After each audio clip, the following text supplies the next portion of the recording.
Hi guys, so for today's vlog ay gusto ko lang i-share sa inyo kung magkano ba talaga yung sinasahod ng isang domestic helper dito sa Kingdom of Saudi Arabia. By the way, I'm Angie and I have been a domestic helper in Saudi for 5 years. And ang salary ko is hindi pa rin nagbago. Hindi ako nag-increase.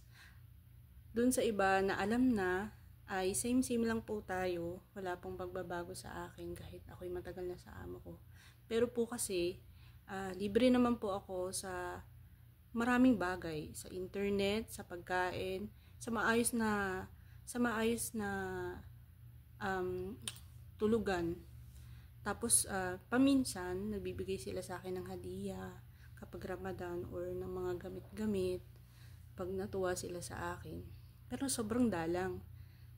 Sa food, napakaalwan kasi hindi man ako pwedeng magluto pero ako kasi yung nagluluto para sa aming lahat. So, meron akong malaking part doon.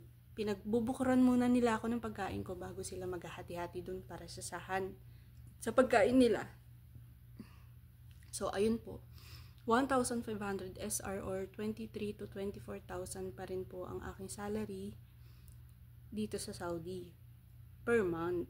At ang nababawas ko lang po doon is yung mga pang personal use ko per month na sabon, shampoo, mga creams para sa kamay or sa paa, lalo pag malamig, ganyan, yung deodorant, napkins.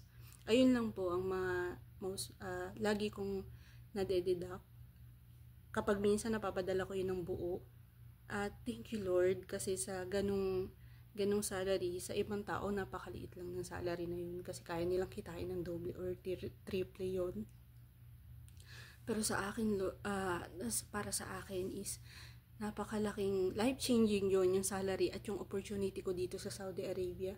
Kasi po sa salary na yun is nakapagpabahay po ako sa 5 years, nakapagtayo po tayo ng maliit na bahay. May 2 kwarto sa taas, CR, tapos sa baba, kitchen. Nasa taas na rin yung small sala.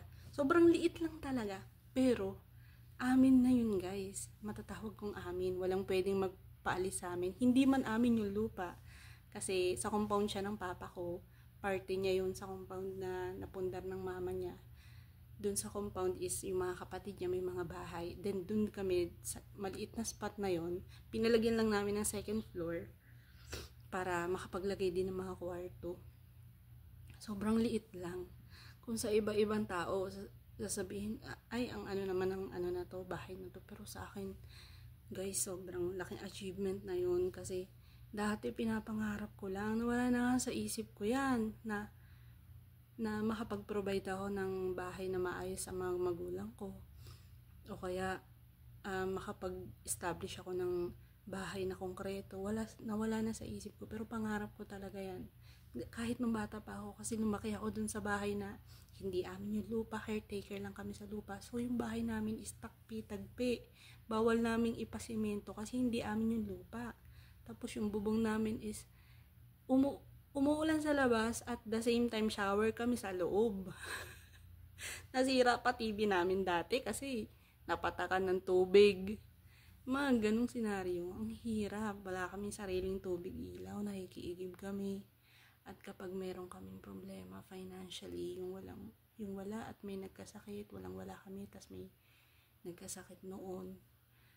Kapitbahay namin, ang takbuhan namin, hindi yung mga investment namin kasi wala kami noon. Hindi yung sarili namin bulsa yung kakatukin namin or bubuklatin namin. Kapitbahay namin yung aabalahin namin para maitakbo sa ospital yung may sakit or makabili ng gamot pag may sakit. Sobrang hirap.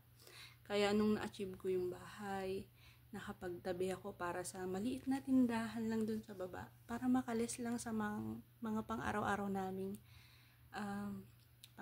naming gastusin. Sabi ko talaga is thank you Lord kasi wala sa hinugot. May plano ako ng ganun pero hindi ko alam kung paano ko i-execute.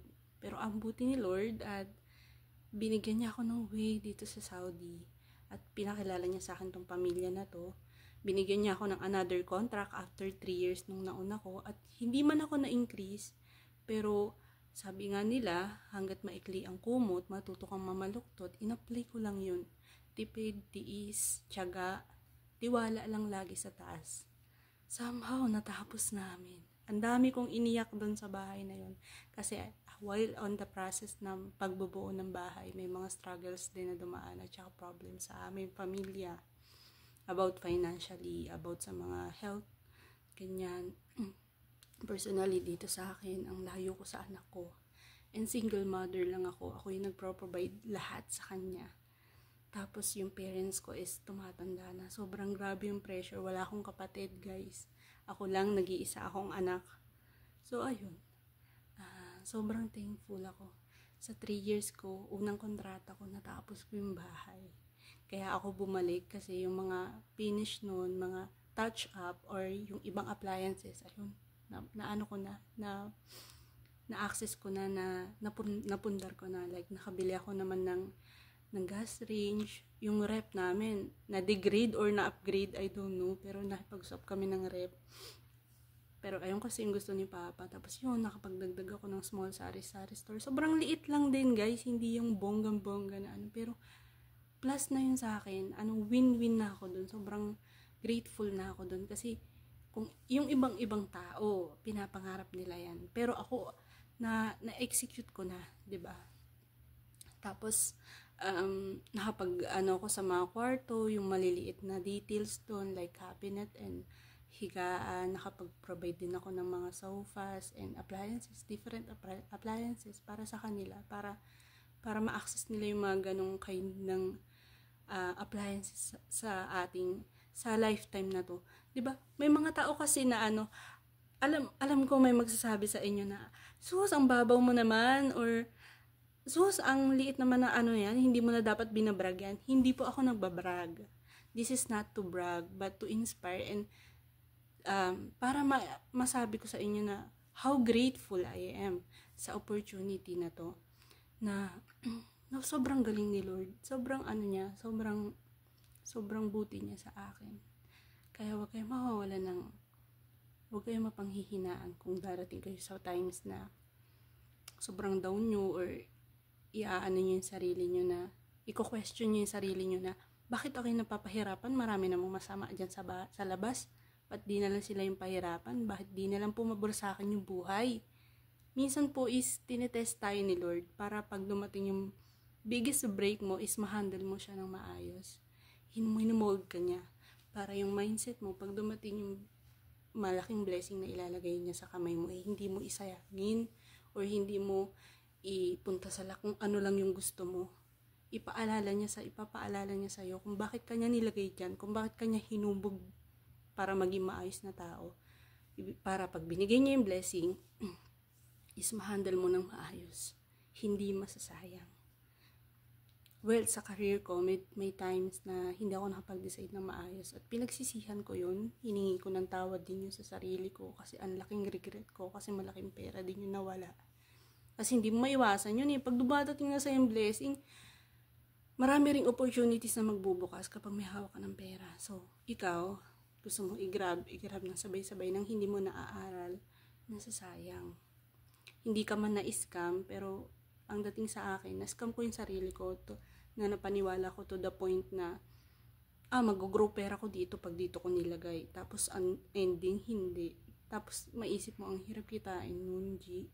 Parang ganun ako dati. So, na-down ako. Pero still, grateful ako kasi si Lord hindi napagod i-remind sa akin na ang isang pagkakamali hindi magde-define ng buong buhay mo. So, bumangon ka dyan, ayusin mo yung sarili mo. Ganun lang. So, ayun nga. Ang layo ko na. 1.5 yung sahod ko at walang dagdag kahit bumalik ako sa kanila. Pero yung trato ang nagbago sa akin. Mas naging mabait po sila at mas pinagkatiwalaan ako. So, ayun. Same lang. 1,500. 23 to 24,000 monthly sa pesos. Sana maging inspiration tong video na to sa mga aspirants dyan. At kung makakatulong or kung nagustuhan mo yung video na to, please like and share and follow na rin po sa aking YouTube account, YouTube channel.